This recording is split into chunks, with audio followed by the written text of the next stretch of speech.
Well, the first time I actually saw Sean was during the I Serve. So we all had the ministry was new, and everyone had to go to I Serve to just have their background and introduction into ministry. And so he was there, and I invited him to an activity that the youth ministry was doing, and he was busy. He kind of shot me down. So that was my first shooting of my shot that he shot down. Oh, so you shot shots? Wait. I shot shots. You was a sniper more than out one here. Shot. You was a sniper out here. I invited him to an activity that everybody. It wasn't just like a one-on-one thing. Okay. It was like a group activity with the youth ministry. And this was he wasn't available. Yeah. Okay. With Oscar, he wasn't available. He had some family things to attend to. And then so you had known about him. You said that you had seen him before, and you all were in the same. You went to the same like a church meeting or something like that, right? But our first like real interaction was when we did the backpack drive. Yeah. So that was like our first interaction to kind of see each other, how each other moved. Now, Sean, did you recognize her? Or was she just another young lady that was in the backpack drive? That was. Well, no, I recognized her, similar to what you were saying, and just knowing that she was busy, always moving around. I didn't really notice her and see her, quote unquote, until the backpack drive. So I was familiar with who she was and the ministry that she worked with prior, but never really paid too much attention. Also, I was in my season of singleness.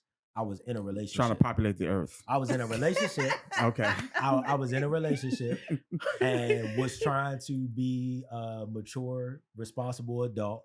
And so when Tavia was shooting her shot, I had to respectfully decline because of the relationship that I was in. Very good. Yes, the second time I shot my shot. Okay, the second time.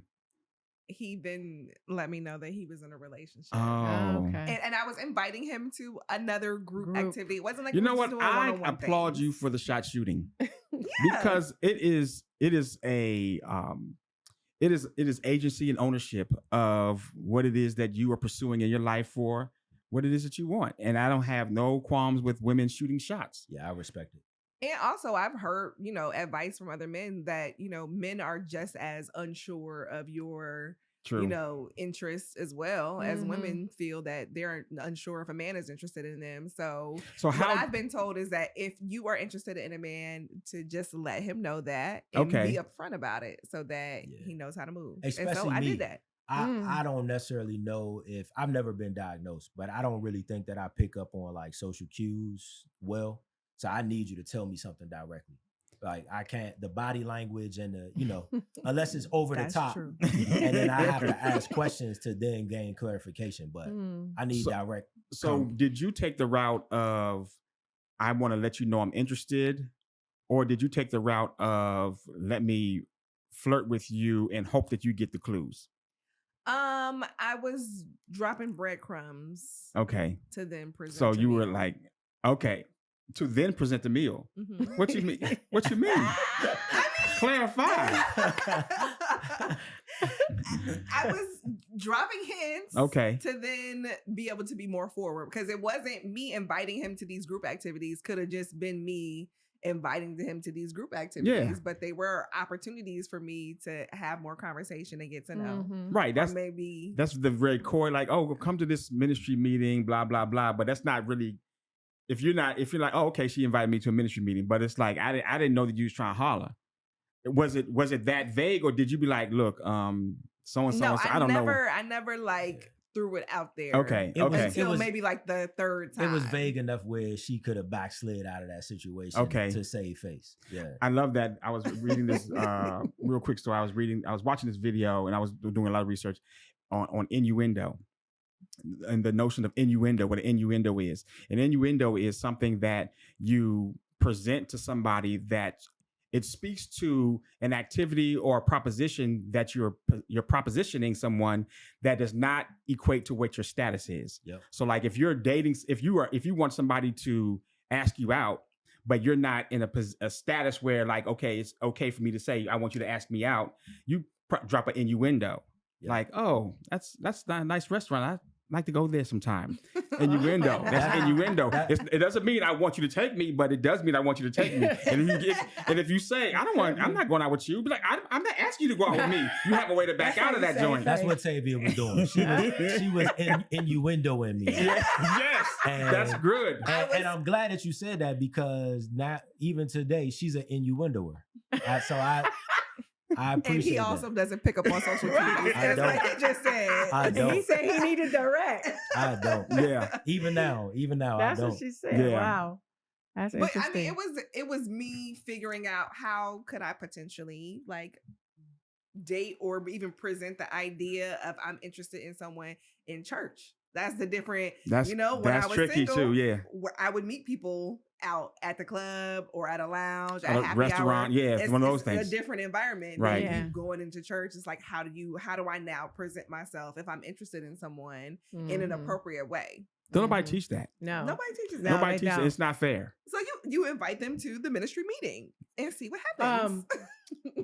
Jenkins did that, remember? That's why I was going to tell that story. Go ahead. You know it better than me. We were told that Just in case they see this, we were told. allegedly, Pastor Jenkins, First Baptist Church, Glen Arden, What's her name? Trina Jenkins, Yeah. his wife, was, I want to tell the story like it was told to me. She was interested in Pastor Jenkins. And so someone told her she told him, I'm not going to say who told her because I don't know the details, but she told him, we're going to have a prayer meeting, a Bible study at my house. I'm inviting you to come. And so he came and wasn't nobody else invited. I've been there. In the story about Boaz, and people always talk about Boaz. I want to find my Boaz. Well, what you need to find is your Naomi, because Naomi was the one who told Ruth to go down there and sleep at that man's feet in the bed. Mhm. And when he wake up, just do what he says. And then that was what Boaz was like, oh, you're a woman of high quality. Let me sneak you home and get home because people are going to talk about you and blah, blah, blah. And then that's what made Boaz attracted to Ruth. What Naomi told her to do. And when Ruth got home, Naomi was like, what happened?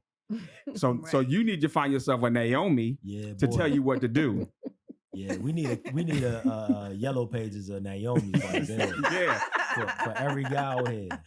Because I very firmly believe that, especially nowadays, in the millennial generation, more so than my generation and generation after y'all, is the women have taken on I'm not going to shoot my shot, which is why shooting your shot became such a big thing when women started doing it. Like, I'm not going to shoot my shot. I'm going to just let a man be a man, and he's going to have to choose me. I was like, y'all wasting y'all time. Because it's not the men, same. the economy of relationships has changed. There's so completely. many available women and not that many available men that they can just sit back and bequeath unto them all ye who are weary and heavy laden, and they will come and give him rest. Just some rest. No, but that's That's an amazing point though, because especially when you are desiring and moving towards being a good man, right, actually has something going for yourself. Yeah. What you find is a lot of innuendoers within, especially even within the church. Right.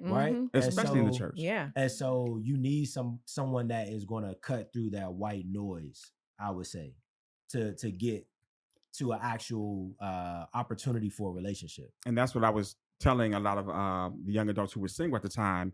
Y'all need to, if you're interested, you need to shoot your shot. I don't think that we were using that word at that point, but you need to, do something. They were like, nope, I'm not doing it. I'm like, okay. But we were talking about y'all's story and how y'all met and all that stuff. So go ahead and finish. Yep. Oh, I think maybe the third time I shot my shot, it was just like a random day, and he actually called. Like, we had exchanged phone numbers. So you were still shooting your shot, even though he said he was in a relationship? I mean, after that one time, I said, okay, he's in a relationship. I'm done shooting my shot. Like, I never reached out to him. I never spoke to him really. It was casual. Hey, how you doing? But throughout that whole time, we were working together within the youth ministry. So we still had a relationship. Okay. Yeah. But it was from we were familiar with each standpoint. other. We had, worked on projects and things like that together through youth ministry. but never like on a one-on-one basis. Let's kind of get to know each other. He called me one day and we talked on the phone for a while. And, it was very lighthearted conversation. So I didn't feel a way about it like, oh, this man has a girlfriend, but Okay. we're on the phone. But we talked for a while. And he was preparing to go to the movies. He said he was going to take himself to the movies. And this was the final shot. Yeah. Is that an innuendo? It was an innuendo. It was innuendo. I said to him, well, if you didn't have a girlfriend or if you weren't in a relationship, then I would invite myself to the movies with you. There we go. See, there it is. And he said, well, I'm not in a relationship. And I said, what time Where we is going? the movie? That's right. Come on, girl. That's how you do it. That's what I'm talking about right there. What time the movie is? And so that's how we started, dating and seeing each other. Wow. Yep. And then y'all dated for how long before y'all got engaged? That said it was quick, right? Like engaged 11 maybe, months. Yeah.